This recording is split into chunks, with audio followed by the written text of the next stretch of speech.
Welcome to the Dynamic Leadership Live series. In this series, I'm laying out the dynamic leadership approach for leadership, both one-to-one, which is what I call for team leadership. That's how you get high performance in teams. And then one-to-many, which would be the executive leadership, the executive level, setting the climate. Now, leadership is often taught as a set of visible behaviors: communication, decision-making, motivation. But those behaviors are only the final stage of a much deeper process. Before action actually happens, something always occurs first. People interpret situations, they regulate internal reactions, and then they decide how to respond. Most of that happens incredibly fast, often in fractions of a second. And that's why leadership is not just what you say or what you do. Leadership is about the conditions that shape how people respond under pressure. And this is important. And I'll lay that out in 2 steps today. So executive leadership, one-to-many. As organizations grow, leadership stops being primarily about personal effort and starts becoming more about organizational conditions. Early in a company's life, results are driven by direct involvement. The founder is everywhere. Decisions are centralized. But as complexity increases, outcomes depend less on what the leader personally does and more on how the organization itself responds to uncertainty and change. And this is why many people will say that the owner or CEO who says that they can't influence or don't or are not responsible for culture, they say that's incorrect. When I look at executive leadership one-to-many, that shift creates 3 distinct leadership domains. The first is leading one-to-one, as I just covered. And this is the frontline leadership environment where managers work directly with individuals to stabilize performance, guide development, and help people regulate themselves under pressure. The second domain is leading one-to-many. Now, this is executive leadership, the role of shaping the environment, setting the climate that determines how thousands of individual decisions unfold across the organization. And the third domain is development architecture, leadership development architecture, as well as employee development, how people are trained, how they're onboarded. And this is very important because it sets the tone and the stage, how they grow over time. Because if development is inconsistent, leaders spend their time correcting problems that could have been prevented months or years earlier. The reality is that organizations often focus heavily on strategy and execution. It makes sense, that's where the money is. But strategy and execution occur after something more fundamental has already happened. People have interpreted the situation, their nervous system has reacted, their habits have activated, and only then do behaviors appear. Which means that if we want sustained performance, leadership must operate upstream of behavior. And that's where dynamic leadership lives, not only helping leaders respond to problems, but helping them shape the conditions where better responses emerge naturally. So I want to illustrate what I mean by rapid recovery. Rapid recovery comes from my 7-step reset, which is the foundation for individual performance, stability under pressure. When you look at what actually happens, most people have heard of stimulus response.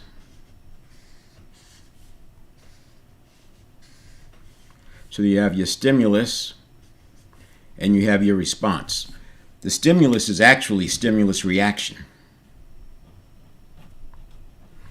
And the reason I draw it like this is because one side is happening in the network of neurons, and the other is happening in the conscious mind. Now, after the response, we have a post-response area. And before the stimulus, we have a... Just to point out, it's the obvious, but the post-response area is the pre-stimulus area for the next stimulus. And the pre-stimulus area is the post response for the last one. The reason this is important is because if we're not careful about what goes on right here, we have the potential to stack challenges and problems over and over and over. See, this happens 33,000 times a day. And when I talk about rapid recovery, the stimulus reaction is like the first half of a second. And there's also this small area here, which is pre-listening. So the whole thing is roughly 600 milliseconds.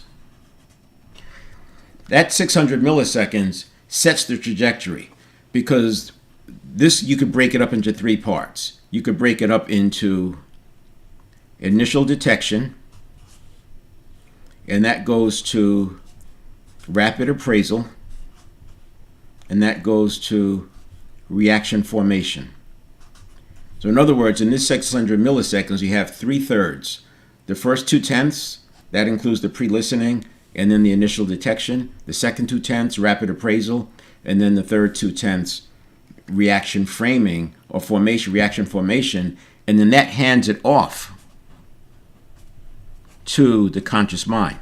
The conscious mind cannot interpret directly the signals going through the neural pathway. So the network of neurons is all about the neural pathways, and habits live in the neural pathways. Habits are the path of least resistance. So all that's happening here. So while the conscious mind has a reaction time of a half second, people may not realize there's a lot going on in this first half second. The subconscious it's not like the conscious mind is just slow. It's waiting for this information to come through, because this side processes at 11 million bits per second. This side processes at 50 bits per second. So it needs this information in order to respond. Now, it made a lot of sense for the hunter-gatherers, I'm sure, because their life at 35 was the same as 5 years old. And so the conditioning that happens for us still today from 0 to 7 matches what they're going to be doing for the rest of their life, essentially. Today, obviously, is different. That's why I call it a reset, the 7-step reset, because we're resetting our conditioning to match what we need for today and moving forward. So because this happens 33,000 times a day, most of those are at the unconscious level. You're not even aware of it. But when you get triggered, what can happen is, if this is what's normal, right? You're going through, you're getting your stimulus reactions, and this happens all these times per day. And as long as everything is fine, you're fine. This is just a normal day. And sometimes you have a spike where something bad happens and you get triggered and you're going along, and then all of a sudden this sends you up there. Now, if you get another stimulus that comes very quickly while you're kind of working it out, you could go to there. Next thing you know, you're catastrophizing. And this may not be you, but you may have seen someone do this. And then they're up here. Now, once they're up here, if they get another stimulus response situation, stimulus reaction and then response, they're already compromised. The fight or flight is already in. By the time they're here, the chemicals are flowing, the cortisol, the adrenaline, and now they're compromised. What we want to do is rapid recovery. And as you're going along, you get this spike. By recovering quickly, and I'm just illustrating this for simple purposes, but you can come back down. So what does this mean? In practical terms, it's like this. This is happening so fast, it's at the subconscious level. In order to do something with it, you have to condition it in at the subconscious level. The same way you train an animal to respond a certain way to a given association, it's the same thing we're doing here. We're creating associations. But this is not knowledge. You can't do this with knowledge because it's neural pathways. Those neurons get wrapped with myelin. Synapses connects the neurons together. Synaptogenesis prunes the synapses from the unused neural pathways and puts it into the active neural pathways. And through this process, it's replacing old habits with new habits. That's why it's easier to replace a habit rather than break a habit, because the habit has neurons that are wrapped with myelin, and that becomes the path of least resistance. When you allow this to happen in yourself with this catastrophization, you are influencing the subsequent stimulus response cycles, and you got 33,000 of them a day. The reason why you're influencing them is, one, they're coming so fast, but two, once you're in fight or flight mode, you're already amped up, and you're most capable of showing up as the best version of yourself when you're in coherence. So this would be coherence. So this is the idea. So we already did the drawing, right, of coherence. Now imagine that you have a range and you're operating inside this range, and that's coherence. And this is where we want to be, because when we're in coherence, we are most able to show up as the best version of ourselves. We're most able to use what we know. I often say to know and not do is not much better than not knowing, but it's not just that we only retain a certain amount of what we learn. We can only access a certain amount of what we know when we're triggered. This is why we want to stay in coherence to the degree possible. If this is coherence, now we have these zones. And when you drop below, you go into rigidity. When you go above, you go into chaos. So this is a much more difficult, because now other things have happened. You've created problems for people around you. There's just this domino effect of going on. So rapid recovery is all about catching these spikes early and redirecting them. Because if we don't catch them early and redirect them, what you can get is that into the chaos or into the rigidity. And you could think of rigidity as a fixed mindset. Chaos is exactly what it says, but you're going to have a lot more activity, a lot of wasted time, a lot of energy being expended, and it's not going for good. And some of the things that you can do to support this as a leader, because this is what's happening at the individual level. The leader's responsibility is to detect it early and, if possible, intervene so that it breaks the pattern.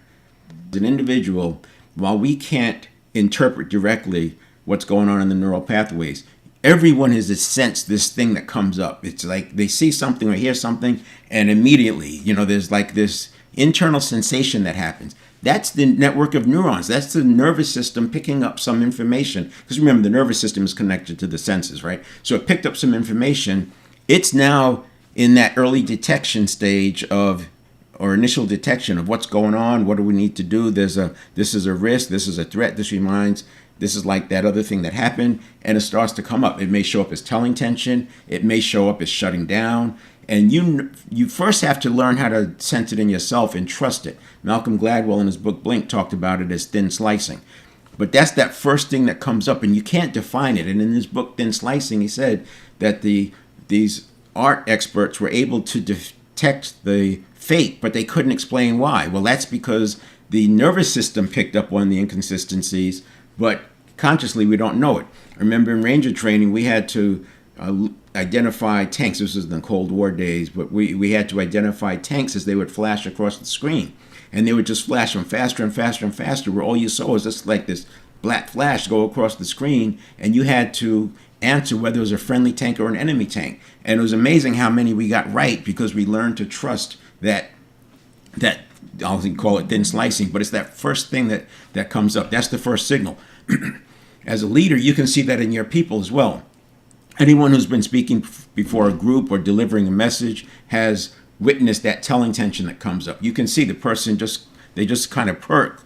Different ways that it happens, and you can't tell exactly what is going on. You can't tell what they are feeling or thinking. You just know that something shifted, and that's where the leader can say, "I want to pause here. Let's just do a quick check-in. What's coming up for people? Has anyone experienced anything like this before?" Because that thing that came up just made an association, or it's referencing an association between what it's hearing now and what was before. And that feeling that comes up, you can see it because it's a physical, like the network of neurons, it's physiology. Energy is going through them, but it's physiology, and that's why that thing changes. And so you want to pay attention to this. And there's things that you can do as a leader to prevent some of those spikes by providing context. You got to be careful in providing context because the context can also create an association. You don't know what these associations are. You don't know what people have gone through, and you don't know what word you use will trigger it. You just have to be ready to spot it and then do something about it. That's why it's called dynamic leadership. The same way dynamic traction works, the same way dynamic traction control and dynamic suspension works. It's not predicting the road surface, it's responding to the road surface so quickly. And for the dynamic suspension, it's so quickly that the rapid recovery makes it appear like it's completely stable. And that's what you want with your teams. You want it to appear stabilized, not because it's perfectly stable, but because the rapid recoveries are so quick. The same way on an airplane, you don't notice all the adjustments the pilot is making as they're flying. But if you look in the cockpit, you'll see the hands moving, but you don't feel all those movements. And it's because they're recovering at the micro level and they're not letting those deviations become too large. So we got frameworks. I love frameworks. Last time we talked about RACI.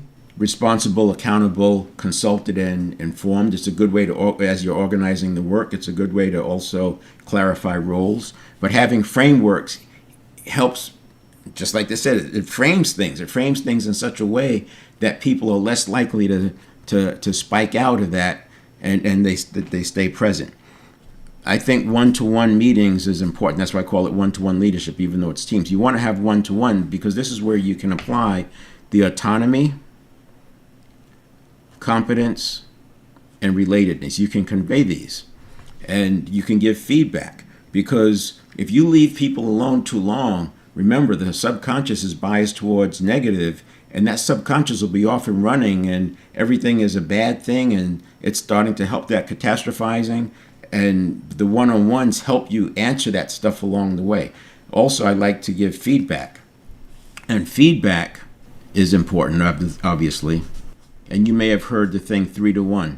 So 3 positive or praises, 3 positive types of feedback for every 1 negative, for every 1 reprimand.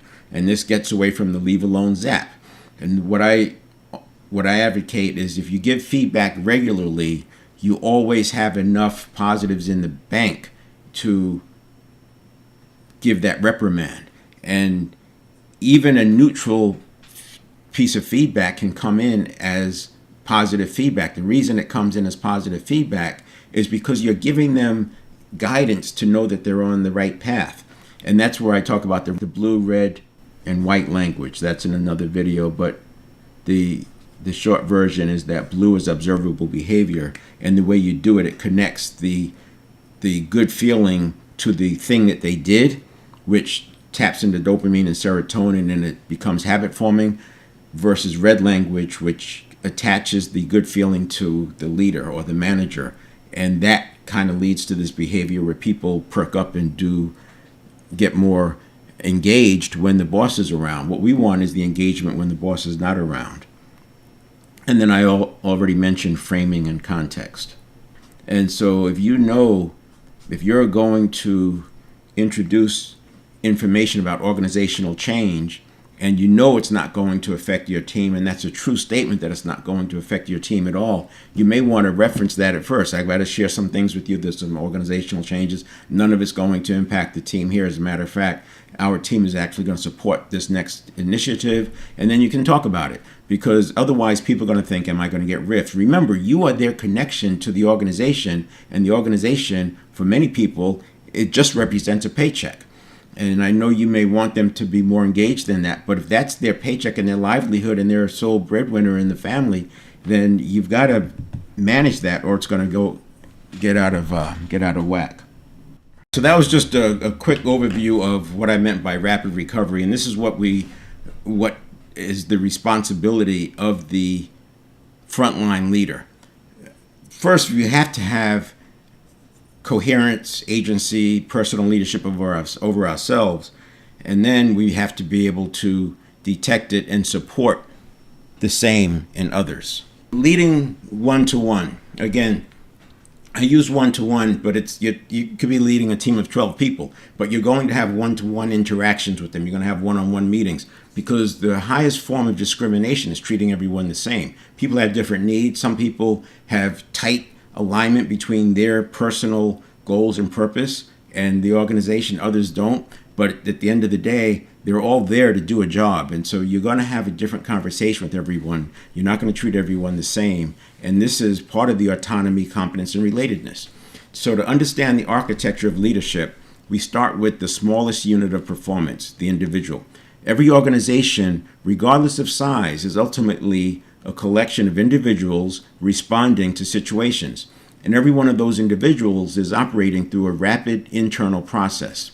Stimulus, reaction, response, action, and then recovery, and then repeat. This cycle repeats thousands of times each day, which means performance problems rarely begin at the action stage. They begin earlier. They begin in interpretation, in the reaction that forms before the conscious mind fully understands what just happened. This is where one-to-one leadership matters most, because high-performance teams are not built only in group meetings. They are built in the one-to-one conversations between leaders and individuals. Those conversations shape how people interpret pressure, how they recover from mistakes, how they regulate themselves when things become uncertain. And that is where intrinsic motivation begins to form. Not in speeches, not in slogans, but in consistent individual relationships where people experience autonomy, competence, and relatedness. Those three conditions are the foundation of intrinsic motivation. When they're present, people begin to take ownership of their performance. Remember, intrinsic motivation is the person enjoying the work that they're doing. It's not just that they like it, they're actually getting reinforcement and pleasure from it. And that's where that blue language helps. When they're absent, leaders are forced to rely on pressure, control, and extrinsic factors. The key insight here is temporal. Upstream leadership at the one-to-one level happens earlier in the performance cycle. The leader learns to detect signals early, changes in tone, shifts in energy, small interpretation errors. This is what I was talking about, noticing it early, being able to detect it. And what we want to do is manage the coherence for extended periods of time so people are able to show up as their best. Now, moments where the reaction trajectory begins moving in the wrong direction is where we want to insert some form of an intervention. And it could be something that's telling me what's coming up for you. And when those signals are noticed early, the leader can intervene early. Responsible, accountable, consulted, and informed. Now, in a small organization, it could be the same person for consulted and informed. The same person could be responsible and accountable, but by driving this common language into your organization early, people are familiar with it, they're used to using it, and this is how you get the autonomy, because you're literally setting the boundaries for where they can have some autonomy, and then they can start working on their competence. Another good one is the Eisenhower matrix. This is the important versus urgent. So if it's important and not urgent, let's do it here. If you have important, not urgent, and you have important and urgent, this is quadrant 1. This is where you want people to be. You want them to be working on the important stuff when it's not urgent. This is quadrant 2. It's important and urgent. By spending more time in the important, not urgent, your matrix tends to shift. Now, of course, this would be not important and urgent, and this would be not important and not urgent. And in an organization, you may, in personal life, you're probably doing a lot of things that are not urgent and not important. That's your recreation. But in the organization, what we're moving towards is a matrix that looks more like that. So you're working on the important, not urgent. And that's just another example of a framework that leaders can use to help manage and organize, keep things organized. Talked about upstream for one-to-one is time, because you're moving earlier into the stimulus reaction, right? You're catching it earlier and ideally moving before that, so you're keeping them calm and coherent before the stimulus happens. So that's time. You're moving earlier. In the one-to-many with executives, the upstream is orientation. Once organizations grow beyond a certain size, another shift occurs. Leadership becomes less about individual interaction and more about orientation. At this level, the executive role is not primarily about decisions. It's about conditions. Executives shape the environment where thousands of decisions occur. They define the orientation of the organization. This is what I was talking about, the curbs, and they put these in place early. Things like purpose, vision, mission, strategic priorities, objectives, and capabilities. These help to drive that orientation. The expected behaviors and decision frameworks are outcomes of that. Now, all of these elements establish direction before the organization encounters pressure. This is upstream leadership in a different dimension, not temporal, but structural. Executives are not primarily adjusting trajectories moment by moment like the frontline leader is, and certainly like the person is for themselves. They're designing the landscape that determines how those trajectories form in the first place. When this orientation is clear, organizations operate with coherence. People understand what matters. They understand how to prioritize. They understand how decisions should be made when uncertainty appears. But when orientation is unclear, the opposite happens. Teams interpret situations differently. Energy fragments, decisions conflict, and the organization begins to oscillate between urgency and confusion. The executive role is to reduce that fragmentation, to reduce both the frequency and the amplitude of incoherence across the organization. And one of the most powerful ways to do that is through development. That's why I always talk about development plans for all roles. Organizations often treat onboarding as an administrative event. Forms, policies, checklists, but onboarding is actually the first stage of the organization's development structure. I look at it as taking a full 90 days to get them oriented. And I did another talk on this because of this thing of allostasis, where you want to build a trajectory of upward movement rather than gravitating towards status quo, which happens if you don't have the development plans, because the person is constantly looking for what else is expected of me, what's expected of me, and you answer that with development plans. And because the development plans are progressive and ongoing, there's always something more expected, so they're always showing up. This is a nervous system thing. They're always showing up as expecting more. When you don't have that development plan, you don't have context to talk about what else is expected of them, and you wait until something's needed, then you share it. Now it's like episodic. It's going along and then blip, going along, blip, versus going along and each time having to raise the level because more is expected. It's where the nervous system of the organization begins to learn the game that it's playing. In those early months, people internalize how problems are solved, how pressure is handled, how initiative is rewarded or discouraged. If clarity is installed early, capability expands naturally. If ambiguity is installed early, leaders spend the next year correcting problems that never needed to exist. This is why development plans matter, not as HR documents, but as leadership infrastructure.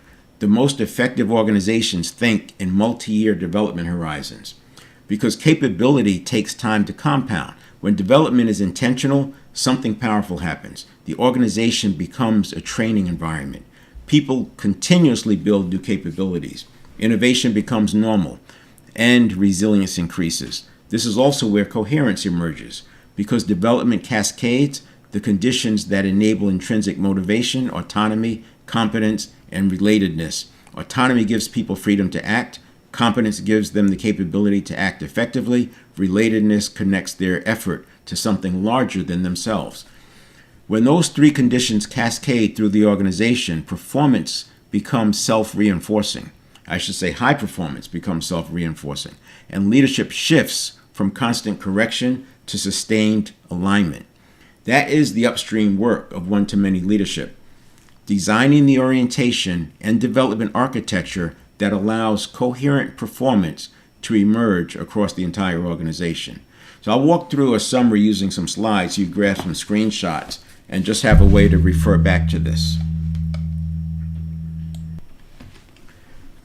So the four pillars of emotional intelligence, self-awareness, self-management, social awareness, and relationship management are foundational to dynamic leadership. This is not competing with emotional intelligence. What it does is it moves the action points upstream because we have information now that wasn't available at the time of emotional intelligence around how the subconscious works and neuroplasticity, and that the subconscious is actually a network of neurons, it's not a mind, and that you can predict what the habits are going to be and form habits because you understand that myelin wraps neurons and this makes them fire more accurately, more consistently, and that becomes the path of least resistance. That's why I say habits reside in the network of neurons. This was not known 30 and 40 years ago because the research had not been completed around myelin and myelination and synapsis and the synaptogenesis and how that happens. And all that comes together into a word, neuroplasticity. So if you want to know more about it, just look up neuroplasticity and go down the rabbit holes and you'll see some of these phrases mentioned. So self-determination theory is also foundational here, and it's the core to intrinsic motivation. So the point is we want to have intrinsic motivation because it can scale. You can keep scaling that. You teach people, and the ones who get it and are using it consistently, those become the short list for who's going to get promoted. Others who may not be their cup of tea. All organizations need steady eddies. But also by having development plans in this direction, it makes it easier for people to self-deselect. If they recognize they're not a fit for the organization, they'll know it before you do, and there's ways to make that turn into the next productive step for them, rather than deal with performance management programs and plans that could take 2 and 3 years and not move the needle. By having development plans, people are going to self-deselect because they won't like the stress of not measuring up, and they can't hide. It's like a light is shining on the behavior all the time. But I don't look at development plans as negative or as performance management. This is about, just like a football team or a sports team, if they bring on a new player who's experienced, they're still going to have development plans for that player. And they're always going to have practices and exercises, and they're always going to be increasing the demands. So it's the same thing. We just don't have that discipline with business because you can get away with it without doing it. But the high performance ones, not so much. So this is from individuals to organizations. With individuals, we talk about the 7 performance areas: mental, physical, spiritual, emotional, relationship, professional, and financial. Here we talk about the orientation for the leader, the purpose, the vision, the mission, priorities, etc. And we use a 7-step reset for the individual. We use a 7-step model for organizations because all individuals are dealing with the stimulus response, and this is the 1-second model, where 7 phases of the 1-second model. This is where you're pre-listening, your initial detection, rapid appraisal, and then formation, reaction formation. This is the handoff to the conscious mind because it has to convert that neural pathway signal into something that the conscious mind can understand, like a thought, a sensation, a picture, something like that. So the 7-step reset, recovery as a performance multiplier. This is what I was talking about for frontline leaders. Interrupt that pattern, return to presence, restore coherence, and emotional modulation before escalation. This is the responsibility of the individual as well, but because the leaders know what's coming, they're in a position to detect when a spike is starting, and then they can have early intervention to adjust the trajectory and stop that spike. None of this works with suppression. If you suppress it, all you do is amplify the signal that's trying to get attention. You have to process it. That's why I use the term modulation. So if you look at regulation, as the term is used, like emotional intelligence says, emotional regulation, it's you have first prevention, then you have modulation, and then you have correction.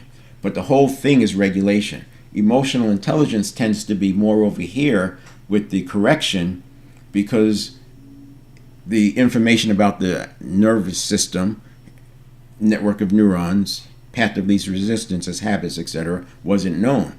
Now that we know that, and we know that it processes so fast, there's things we can do, just like traction control and ABS does for a car. We can do that in our interactions because you detect those things early. The key is understanding that thing you're detecting is a feeling, a physiological event that's coming up. And you see flashes of it on the face, the neck tightening, breath getting shallow. But you don't wait. If you wait for them to speak, now it becomes a narrative. And if you leave it as a narrative, it becomes part of their identity and something that needs to be defended, and then it's very difficult to change. When it's just coming up, it's very malleable. You have the best opportunity to shift the trajectory. Just a simple clarification. Oh yeah, no, it's that, it's not this. And that removes that association. So we could talk more about that, but this is beyond the scope of this talk today. From principle to practice, leadership is not the application of tools, but the creation of conditions where the right actions become obvious. So there's a model, leadership and intrinsic motivation. This is a circle of influence. You may recall this from 7 Habits of Highly Effective People, circle of influence and the circle of concern. So the attention, we want to have the attention on the circle of influence, not on the circle of concern. There's too many things that are out of our control. There's always stuff going on. Ray Dalio in his book, The Changing World Order, talks about there being 5 wars.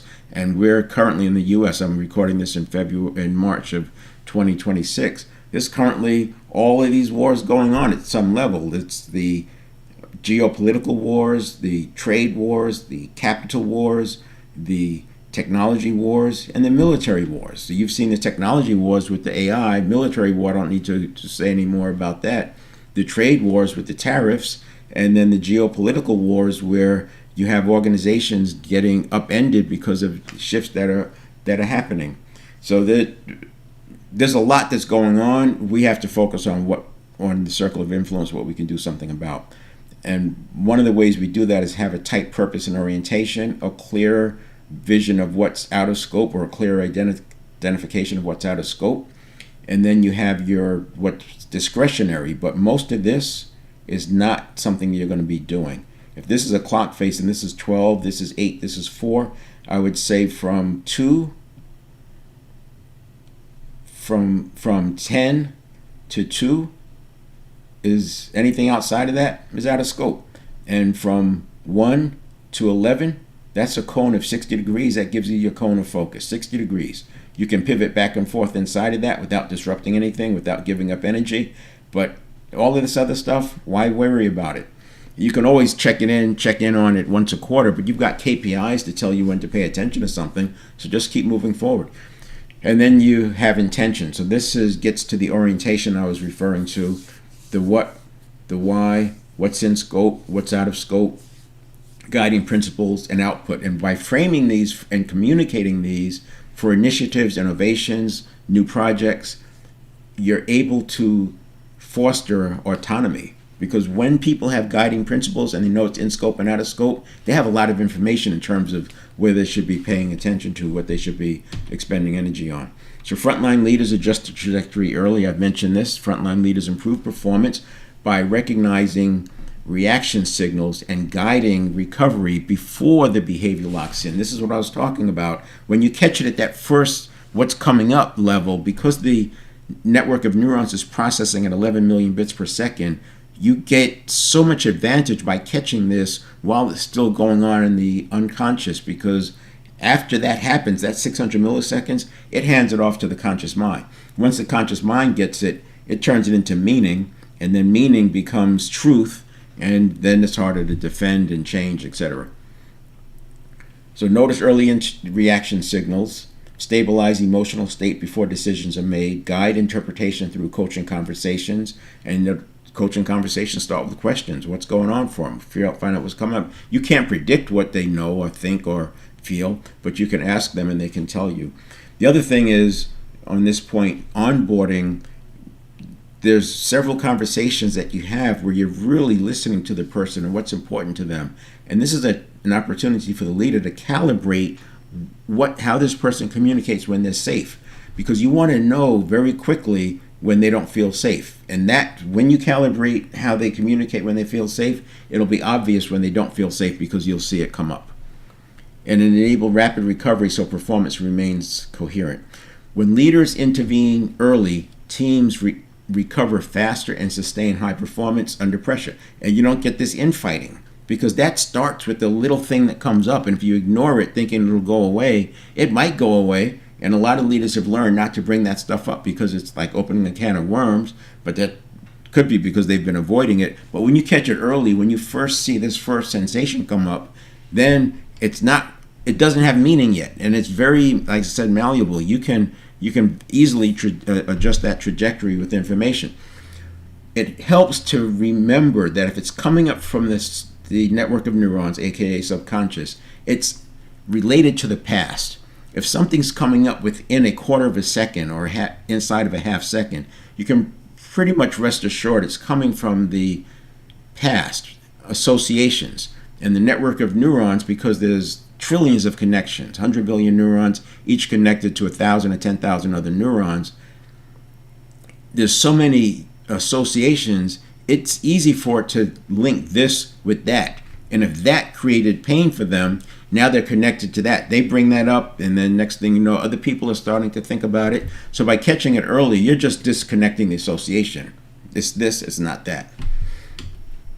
So executives lead by shaping the system. This is what I was referring to when I said orientation. So if you think about the frontline leader moving in time to go earlier in the stimulus reaction response cycle, you want the leader in the executive one-to-many to move up in orientation. So upstream for frontline leaders is temporal time, moving closer towards and even before the stimulus by driving coherence, and the executives is moving upstream. So orientation, as I said, purpose, vision, capabilities, and then decisions and behavior and stimulus response, these become the domain at the front line, but the leader's focusing on this up here. And there's a motherhood and apple pie. So and you purpose, vision, mission, but also strategic priorities or goals, objectives, capabilities, and then this is what you expect. Too often people will have a purpose, or not so much purpose in business, but a vision statement and a mission statement, and they don't do anything with it. I would say that thing needs to be a living document. You need to talk about it when you're creating new innovations. This is how you stay in that tight cone around the 12 o'clock direction. I was using the clock face. 1 to 11 is 60 degrees. That's 30 degrees on either side of your direction of purpose. There's plenty of room for wiggle, but then you can wiggle within that without losing momentum. And so purpose, vision, and mission and strategic priorities help frame that and keep it in front of people. I wouldn't put the vision statement in the drawer. And here's the 7-step reset. So this is where I was saying, this happens 33,000 times a day. This is where I was saying the frontline leader, by extending this step 2. So you have pre-stimulus. This is knowledge. This is their state, and are they coherent? And if you can extend this state, this step 2, you're going to have less reactivity here because they're already calm. They're not being triggered. And then the steps 4, 5, 6, and 7 are post-response, and that ends with the recovery, so you're ready to come back here. So as a leader, I'm looking at steps 7, 1, and 2, 7, 1, and 2. I'm expecting that the training, experience, and knowing their jobs takes care of 3 to 6. But here's where I'm paying attention. I want to make sure people get back to coherence after anything rough has happened. And so prepare capability and create presence. That's steps 1 and 2. I'll blast through these. Productive tension, steps 3 and 6. So the leader, whereas the front line is doing, the leader sometimes has to hold tension between the decision of what to do and taking action. This is why I talk about circling. Leaders have to circle. You don't want to just land on the first convenient decision, because you just create more and more problems. By circling, by holding tension, by allowing multiple things to be true at the same time, working towards a MISI, mutually exclusive, collectively exhaustive, to make sure that you figured everything out, looking at it through a first principles lens. Some of your type A people won't be patient for that. They don't want to sit through that. But as Einstein said, if he had an hour to solve a problem, he would spend 55 minutes thinking about the problem and 5 minutes solving it. It's the same thing here. You have to hold on to that tension to allow the problem-solving process to unfold. And then return to organizational coherence is also the responsibility of the frontline leader and the senior leader. We want to make sure that we're staying in this organizational coherence.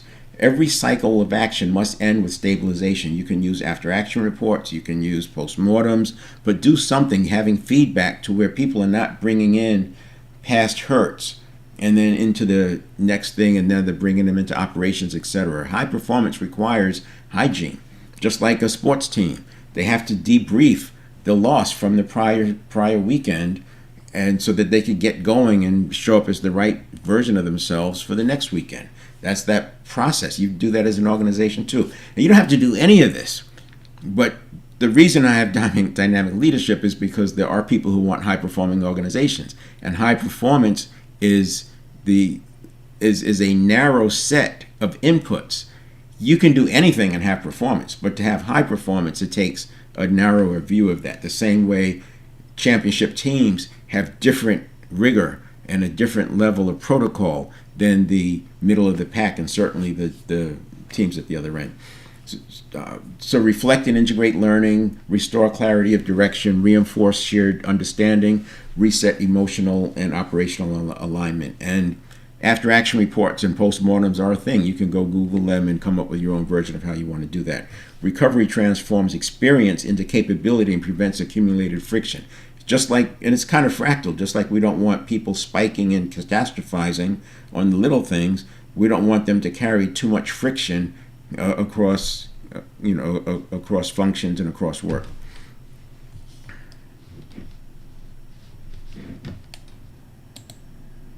And here's a 7-step model, but for organizations. So here's the 7 steps. It's knowledge, it's state.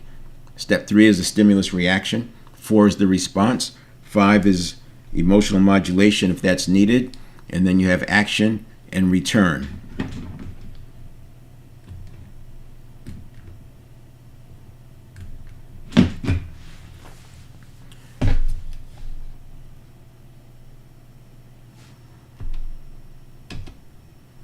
Leadership at scale. Executives do not manage activity. They regulate the conditions that produce performance. Again, that's what I was drawing with the chaos and the buffers of the coherence. And I was drawing that with the coherence and the buffers of chaos and rigidity. This is where leaders are focusing. They're maintaining that coherence so people can show up. This way they can focus on, and the organization can focus on pursuing the strategy. They're not getting knocked off track. So capability enables autonomy, coherence enables adaptation, tension enables insight, and recovery enables growth.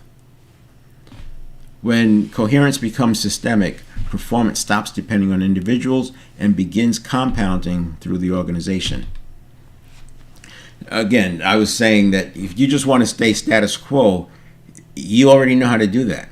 This dynamic leadership is for that person who wants a higher performing organization, who wants an environment that's intrinsic for the people who work there. It's difficult to break out of this. As is shown in the book Good to Great by Jim Collins. It's very difficult to break out of this. There's a barrier. There's a barrier for individuals. There's a barrier for organizations. There's a lot of cognitive dissonance happens to get through here, which is why I say it's a narrow set of skills and capabilities and actions that lead to high performance. And this is what we're after. So this is also like in Good to Great. The companies were going along, and then the great companies broke out. They had an inflection point, and the criteria for Good to Great, they had to maintain that upward trajectory in their performance for 15 years. I put unknown and unfamiliar here because that is the new problem. When you're here, you have your experience and your conditioning to keep you inside the band. When you're up here, you don't have that. So you use principles and near principles. This is the point about strengths, consistency, simplicity. So you're going to be methodical and consistent. And this way you're not chasing all the shiny things, the VUCA, volatility, uncertainty, complexity, ambiguity, and you're not dealing with threats because you know your system works and there's reversion to the mean. Now that mean is moving, but still you already understand how to deal with threats. You have the problem solving capabilities. You know how to deal with crisis. When something shows up, you know what to do because you've got development plans in place and you're doing these things proactively. So I go live every week, Monday, Tuesday, Fridays, typically a session like this. Wednesday I do an Ask Me Anything, mainly on LinkedIn. And then Thursdays I usually have workshops, leadership and sales type workshops. And that's it. So we will see you on Monday.